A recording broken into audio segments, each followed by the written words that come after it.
CM Chandrababu అధ్యక్షతన AP cabinet భేటీ కొనసాగుతుంది. 3 గంటలుగా కీలకమైన అంశాలపై మంత్రివర్గం చర్చిస్తోంది. ధాన్యం సేకరణ, చెల్లింపులకు ఏపీ మార్క్ ఫెడ్కు 700 కోట్ల రూపాయల లోన్ తీసుకునేందుకు అనుమతి ఇవ్వనుంది కేబినెట్. అలాగే 62 అసెంబ్లీ నియోజకవర్గాల్లో కొత్తగా 62 అన్నా క్యాంటీన్ల ఏర్పాటుకి ఆమోదం తెలపనుంది. ప్రకాశం బ్యారేజీ దిగువన కృష్ణానదికి కుడి వైపున రిటైనింగ్ వాల్ నిర్మించేందుకు 294 కోట్ల రూపాయలకు అనుమతులు కూడా ఇవ్వనుంది మంత్రి మండలి. అందరికీ ఇల్లు పథకం కింద గ్రామీణ ప్రాంతాల్లో 3 సెంట్లు, పట్టణ ప్రాంతాల్లో 2 సెంట్ల భూమి పట్టాలు ఇచ్చేందుకు విధి విధానాల జారీకి ఆమోదం తెలపనుంది ఏపీ కేబినెట్.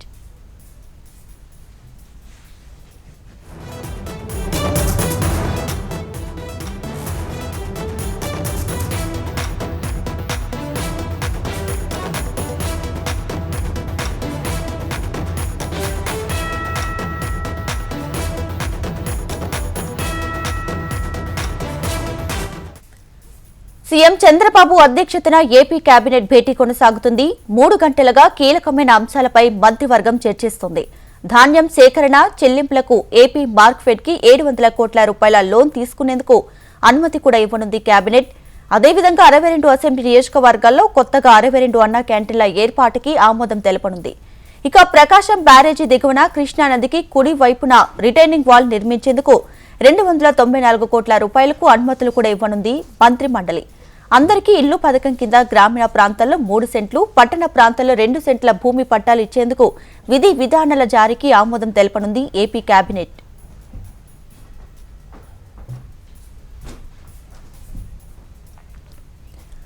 రైట్గా ఏపీ కేబినెట్ భేటీ కొనసాగుతుంది. భేటీకి సంబంధించి పూర్తి డీటెయిల్స్ మా ప్రతినిధి కాంతి లైవ్ లో అందిస్తారు. కాంతి. దీపిక, ఏపీ కేబినెట్ సమావేశం ఉదయం 11 గంటల నుంచి కొనసాగుతుంది. మరి కాసేపట్లో కేబినెట్ సమావేశం ముగిసే అవకాశం ఉంది. మొత్తం 13 ఎజెండాలతోటి కేబినెట్ సమావేశం ఈరోజు చర్చ జరుగుతోంది. ముఖ్యంగా గ్రామ వార్డు సచివాలయాలకి సంబంధించినటువంటి రేషనలైజేషన్కి సంబంధించినటువంటి దానికి సంబంధించి కేబినెట్లో చర్చించిన తర్వాత ఒక నిర్ణయం తీసుకునే అవకాశం ఉంది. ఇక పేదలకు సొంత ఇంటి కళ నెరవేర్చడానికి ప్రభుత్వం తీసుకునేటువంటి నిర్ణయంలో గ్రామాల పరిధిలో 3 సెంట్లు, పట్టణ పరిధిలో 2 సెంట్లు భూమిని కేటాయించాలని చెప్పి నిర్ణయం తీసుకుంది. దీనికి సంబంధించినటువంటి చర్చ కూడా ఈరోజు కేబినెట్లో భేటీలో ప్రధానంగా జరిగినట్లుగా తెలుస్తోంది.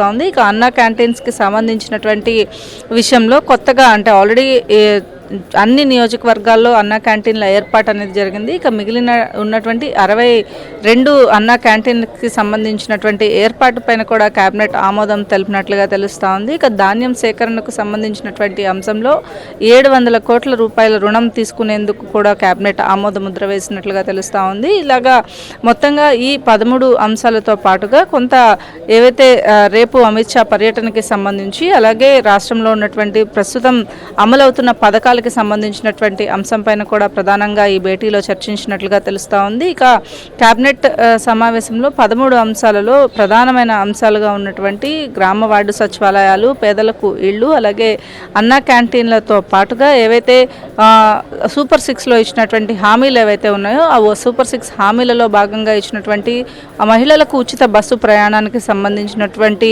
విధి విధానాలకు సంబంధించి కేబినెట్ సబ్ కమిటీ వేసింది. ఆ కేబినెట్ సబ్ కమిటీలో ఉన్నటువంటి మంత్రులు, అధికారులు ఇప్పటికే ఒక రిపోర్ట్ని సిద్ధం చేసి ఆ రిపోర్ట్ని ఆల్రెడీ సబ్మిట్ చేసినట్లుగా తెలుస్తోంది. ఆ రిపోర్ట్ పైన కూడా ఈరోజు చర్చలో ప్రధాన అంశంగా చర్చించినట్లుగా తెలుస్తూ ఉంది. ఇక ఏదైతే చంద్రబాబు నాయుడు పర్యటనకి సంబంధించి దావోస్ పర్యటన కూడా ఉన్న నేపథ్యంలో ఇండస్ట్రీస్కి సంబంధించినటువంటి విషయంలో కూడా కొంత సుదీర్ఘ చర్చ జరిగినట్లుగా తెలుస్తూ ఉంది. కొత్త ఇండస్ట్రీస్ని తీసుకువచ్చేందుకు అలాగే ఎలక్ట్రిసిటీ డ్యూటీ టారిఫ్ తగ్గింపు ప్రతిపాదన పైన కూడా కేబినెట్లో చర్చ జరిగినట్లుగా తెలుస్తూ ఉంది. కడప జిల్లాకు సంబంధించినటువంటి ఏపీ ఇండస్ట్రియల్ కారిడార్ కార్పొరేషన్కి కేటాయించినటువంటి 2,595 ఎకరాల బదిలీకి సంబంధించినటువంటి స్టాంప్ డ్యూటీ మినహాయింపు ప్రతిపాదన పైన కూడా ఈరోజు కేబినెట్లో చర్చ జరిగింది. అలాగే అభ్యంతరం లేని ఆక్రమిత స్థలాలు ఏవైతే ఉన్నాయో ఆ క్రమబద్ధీకరణ పైన కూడా కేబినెట్లో